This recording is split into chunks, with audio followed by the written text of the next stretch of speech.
Episode की शुरुआत बेबे ने ये कहते हुए की कि उन्हें समझ नहीं आ रहा है कि हर्ष उनके पारिवारिक मामले में क्यों बोल रहा है और याद दिलाता है कि हर्ष छेड़छाड़ के आरोप में जेल गया था। अमृता ने बेबे को स्पष्ट किया कि पुलिस ने हर्ष को रिहा कर दिया है क्योंकि वह निर्दोष है और इस पर टिप्पणी करती है। अमृता बेबे से कहती है कि उन्हें पुलिस को बुलाना चाहिए ताकि वे मामले की जांच करें। राजीव ने अमृता से अपना नाटक बंद करने के लिए कहा और कहा कि वह निमृत से प्यार करता है। अमृता उसे चुप रहने के लिए कहती है और कहती है कि उसने देखा कि कैसे उसने प्यार के नाम पर निमृत को प्रताड़ित किया। बबीता अमृता से पूछती है कि वे उसकी बातों पर कैसे भरोसा कर सकते हैं। वह पूछती है कि क्या उसके पास कोई सबूत है। अमृता का कहना है कि उसके पास सबूत हैं। निमृत सोचती है कि अमृता के पास क्या सबूत है। अमृता निमृत के कमरे में जाती है। परिवार के सदस्य उसका पीछा करते हैं।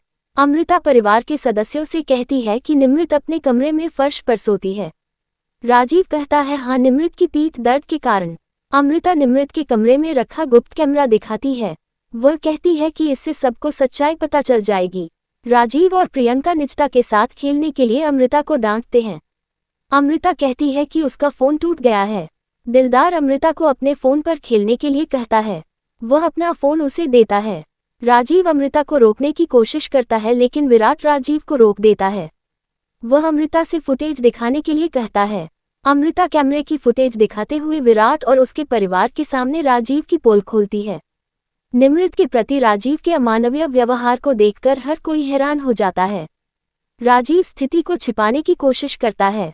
बबीता राजीव को उनके घर में अपनी बेटी के साथ दुर्व्यवहार करने के लिए थप्पड़ मारती है। राजीव बात करने की कोशिश करता है।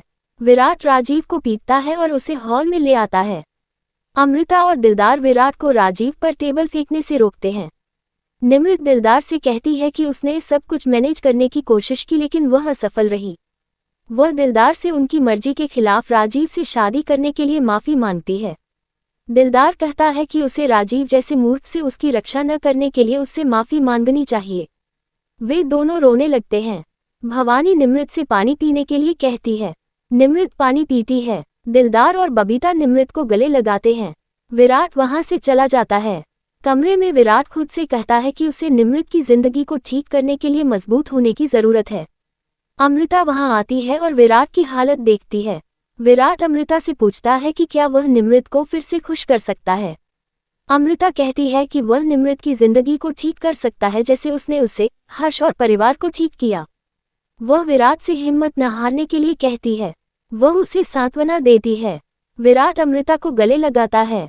दिलदार निमृत के हाथ पर घाव देखता है और निमृत से पूछता है कि वह अपनी माँ और पिता से बात क्यों नहीं कर सकती और निमृत से पूछता है कि क्या वे उसके लिए अजनबी हो गए हैं। निमृत को बबीता के शब्द याद आते हैं। निमृत दिलदार से कहती है कि शादी में छोटी छोटी बातें होती रहती हैं। दिलदार निमृत से कहता है कि राजीव ने उस पर हाथ उठाया और कहता है कि यह कोई छोटी बात नहीं है। बबीता दिलदार से कहती है कि निमृत ने जो कहा वह सही है। बबीता निमृत से कहती है कि अगर किसी महिला की शादी असफल होती है तो समाज हमेशा उसे दोषी ठहराता है। बेबे और बबीता इस पर टिप्पणी करते हैं। बबीता कहती है कि उनके सामने एक जीवंत उदाहरण है और वह भवानी है।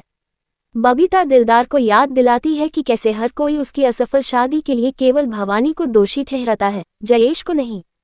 दिलदार बबीता से पूछता है कि क्या माता पिता को अपनी बेटी का समर्थन करने और उसकी ताकत बनने का कोई अधिकार नहीं है।